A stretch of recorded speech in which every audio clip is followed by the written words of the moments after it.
अभी तक तो तुम लोगों को कैंग के बारे में पता चल ही गया होगा, जो कि हमें लोकी के सीरीज में दिखा था। और हाल ही में एंटमैन एंड द वास्प क्वांटमेनियम में कैंग का एक वेरिएंट देखने को मिल रहा है। और एक थ्योरी के हिसाब से इसका कनेक्शन फैंटास्टिक फोर से है, क्योंकि कैंग हाईटेक टेक्नोलॉजी से लैस है, जो अवेंजर्स और आयरन मैन से कहीं ज्यादा एडवांस लग रही है। और थोड़ा ध्यान दें तो मल्टीवर्स ऑफ मैडनेस में Reed Richards AKA mister fantastic के पास भी ऐसी ही एडवांस टेक्नोलॉजी होती है, जो क्वांटमेनिया के कैंग से रिजेंबल कर रही है। इनके बीच एक और कनेक्शन है। कैंग का नाम कॉमिक्स में नैथानियल रिचर्ड्स होता है और फैंटास्टिक फोर के मिस्टर फैंटास्टिक का नाम रीड रिचर्ड्स है, और ये दोनों सेम ब्लड लाइन शेयर कर रहे हैं। तो चलो इस थ्योरी के ऊपर डिटेल में बात करते हैं कि कैसे कैंग और फैंटास्टिक फोर कनेक्टेड है। सबसे पहले तो ये देखते हैं कि कैसे कैंग ने एंटमैन को ट्रिक करके क्वांटम रियल में आने को मजबूर किया। एंटमैन 3 के ट्रेलर में कैसी बता रही है कि कैसे हमने ये डिवाइस बनाया और वो वी कह रही है, यानी कि उसने किसी के साथ मिल के क्वांटम डिवाइस बनाया है। ट्रेलर 2 में हमको मूडॉक भी देखने को मिलता है, जो कैंग के साथ मिलके काम कर रहा है, और मूडॉक क्वांटम रियल से बाहर कम्युनिकेशन करने की पावर रखता है। तो हो सकता है उसने कैंग के ही कहने पर कैसी को मैनिपुलेट किया हो, ये बता करके कि उससे बहुत से लोगों को हेल्प किया जा सकता है। मूडॉक बेसिकली एंटमैन 1 में हम लोग को ऑलरेडी दिख चुका है, जो पहले येलो जैकेट हुआ करता था। उसी ने पिम पार्टिकल्स की डिस्कवरी की थी, जिसको क्वांटम रियल में जाने के लिए यूज किया जाता है। एंटमैन 1 में येलो जैकेट को एंटमैन ने क्वांटम रियल में भेज दिया था, और उसी प्रोसेस में उसके हाथ और पैर छोटे हो जाते हैं, जिसके बाद वो क्वांटम रियल में कैंग से मिला होगा। फिर कैंग मूडॉक के साथ मिलकर प्लान्स कैरी आउट कर रहा है, जिसमें एंटमैन का एक बड़ा रोल होने वाला है। कैंग एंटमैन से हेल्प मांग रहा है, बदले में उसको बीता हुआ टाइम देके।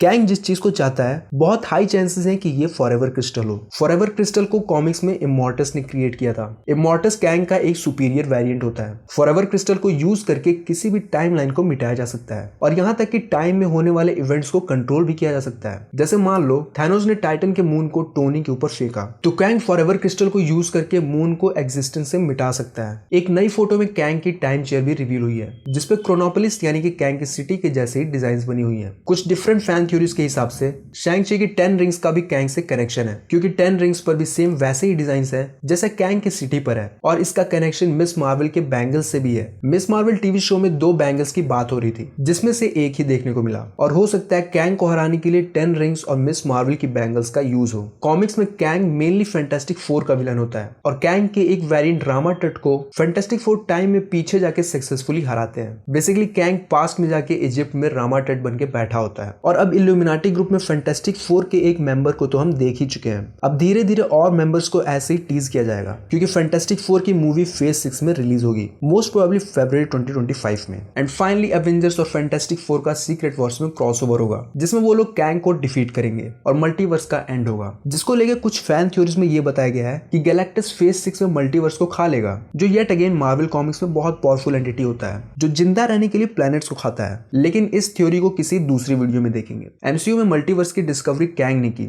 और अपने अलग अलग वेरिएंट्स के साथ मिलकर काम किया। कॉमिक्स में भी मल्टीवर्स की डिस्कवरी कुछ ऐसे ही हुई थी। कॉमिक्स में रीड रिचर्ड्स ने ब्रिज नाम का एक डिवाइस बनाया, जिसको यूज करके उसने टाइम ट्रेवल किया और अपने वेरिएंट्स के साथ मिलकर काम किया। इसे स्टोरी लाइन को कॉमिक्स से उठा के और थोड़ा मॉडिफाई करके एमसीयू में दिखाया है। हो सकता है आगे चल के रिवील हो कि मल्टीवर्स की टेक्नोलॉजी रीड रिचर्ड्स ने ओरिजिनली डिस्कवर किया, और अपने यूनिवर्स के फ्लॉज को सही करने के लिए उसने कैंग से हाथ मिला लिया, क्योंकि कॉमिक्स में रीड रिचर्ड्स हर एक चीज को खुद से ही सही करने की रिस्पॉन्सिबिलिटी ले लेता है, और उसने कैंग को अपने साथ इसलिए लिया होगा क्योंकि कैंग उसका फादर है। और कॉमिक्स में सब फैंटास्टिक फोर के मेंबर्स एक फैमिली की तरह रहते हैं, तो इसीलिए रीड रिचर्ड्स ने कैंग को अपने साथ रख लिया। लेकिन वक्त आने पर कैंग ने फैंटास्टिक फोर को बिट्रे कर दिया और मल्टीवर्स में ट्रैवल करने की टेक्नोलॉजी चुरा ली, और अलग अलग यूनिवर्सेस के कैंग में वॉर शुरू हो गई, सिर्फ और सिर्फ अपने यूनिवर्सेस को डिस्ट्रॉय होने से बचाना चाहते थे। बिल्कुल जैसे थैनोस एक ग्रेटर गुड के लिए आधा यूनिवर्स डिस्ट्रॉय करना चाहता था। इसीलिए ही हू रिमेन्स ने मल्टीवर्सल वॉर को जीतने के बाद दूसरे यूनिवर्सेस को बनने से रोक रखा था, ताकि और कैंग्स जन्म ना ले सकें। इस तरह से ही हू रिमेन्स अपने यूनिवर्स को प्रोटेक्ट कर रहा था, अंटिल सिल्वी ने उसको मार दिया और मल्टीवर्स की एक बार फिर शुरुआत हो गई। सीक्रेट वॉर्स की कॉमिक्स में फैंटास्टिक फोर का ज्यादा रोल होता है अवेंजर्स के मुकाबले, और मेनली वो ही लोग कैंग से लड़ते हैं। लेकिन एमसीयू में मुझे नहीं लगता है ऐसा होने वाला है। इसमें फैंटास्टिक फोर का एक कंट्रीब्यूशन जरूर रहेगा, लेकिन मेजर रोल नहीं होने वाला, क्योंकि ज्यादातर लोग अवेंजर्स से फैमिलियर हैं, ना कि फैंटास्टिक फोर से। लेकिन हम लोग को कैंग और रीड रिचर्ड्स के फादर सन का रिलेशन देखने को जरूर मिलेगा, मोस्ट प्रोबेबली फैंटास्टिक फोर में या तो द कैंग डायनेस्टी में। तुम भी इसको लेकर अपनी थ्योरीज कमेंट सेक्शन में ड्रॉप कर दो, और ऐसे ही एक्साइटिंग कंटेंट के लिए चैनल को सब्सक्राइब कर लो। अब ये वाली वीडियो देखो, जिसमें मैंने बात की एक थ्योरी के ऊपर कि कैसे कैंग ने आयरन मैन को मारा है। मैं मिलता हूँ नेक्स्ट वीडियो में।